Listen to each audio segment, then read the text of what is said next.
Bonjour à tous, pendant un an je vais vous présenter un film par jour, soit 365 films dans l'année. Aujourd'hui on est au 17e film, The Truman Show.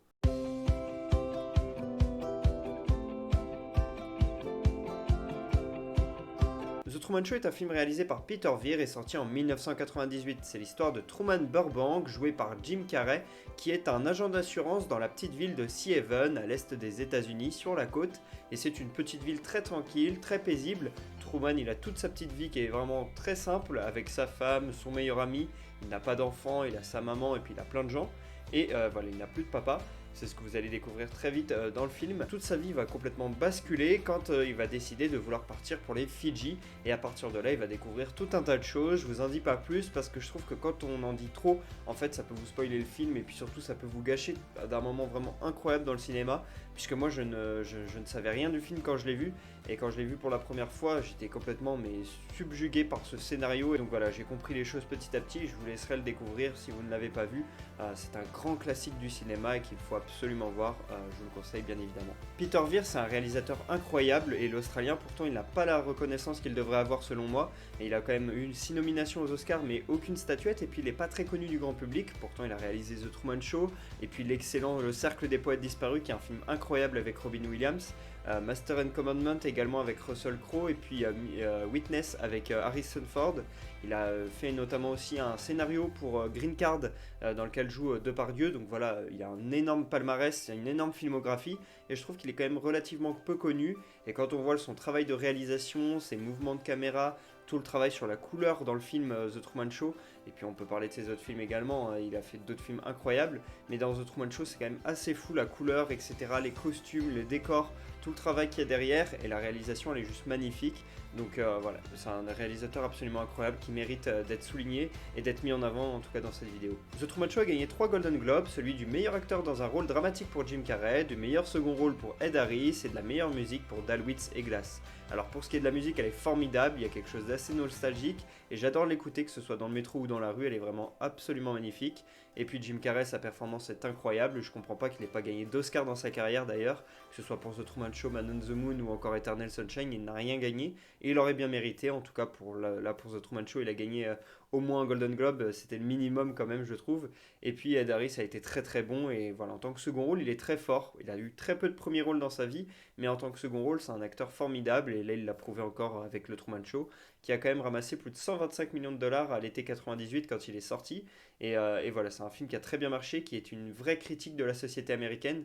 Et s'il sortait aujourd'hui, en 2024, là, début 2024, s'il sortait aujourd'hui, bah, ça serait un film encore d'actualité. Voilà, 26 ans après, il n'est absolument pas démodé, il n'a pas pris une ride, je trouve. Et le message est toujours aussi fort.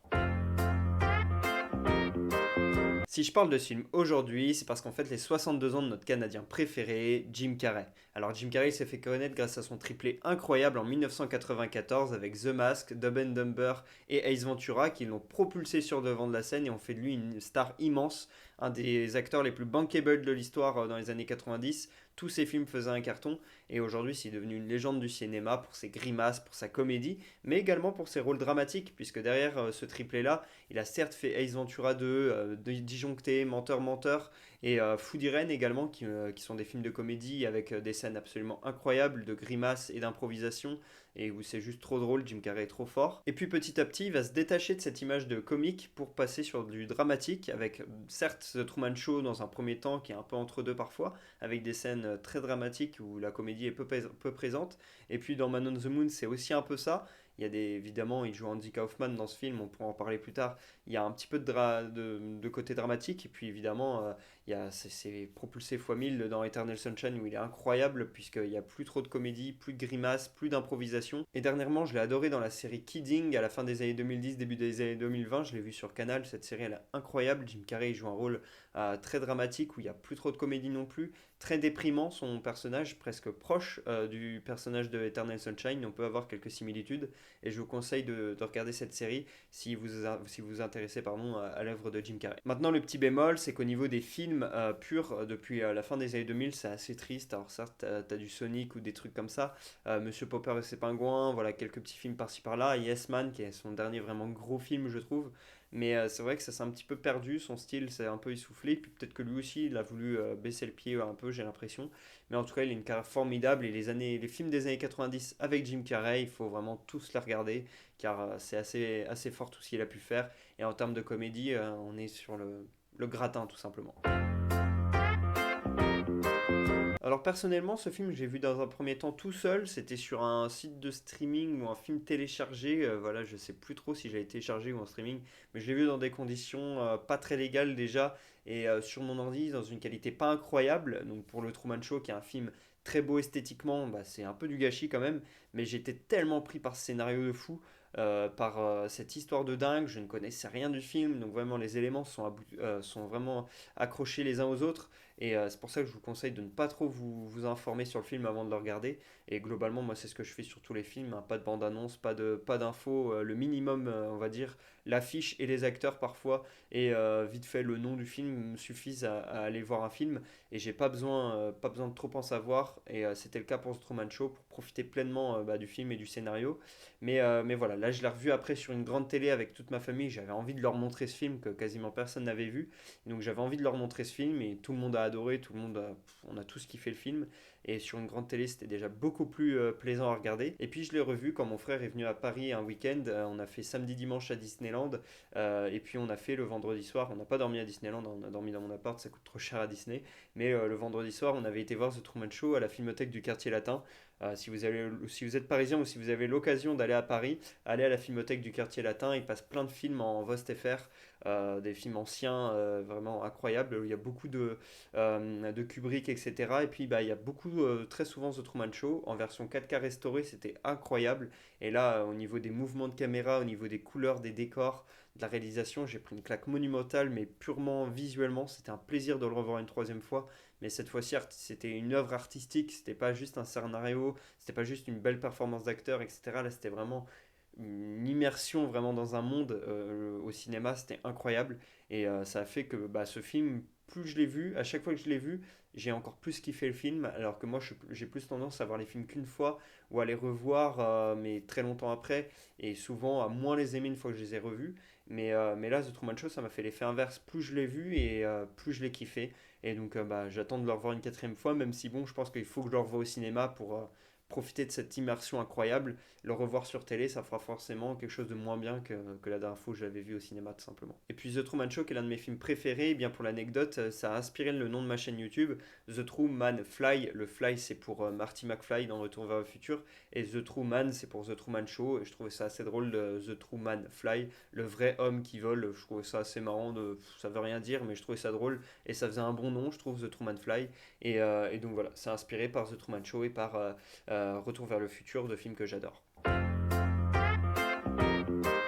Je mets tout simplement un 20 sur 20 à ce film, comment le noter autrement après tout ce que je viens de dire dessus. Artistiquement, c'est une pureté absolue, c'est un chef-d'œuvre incroyable.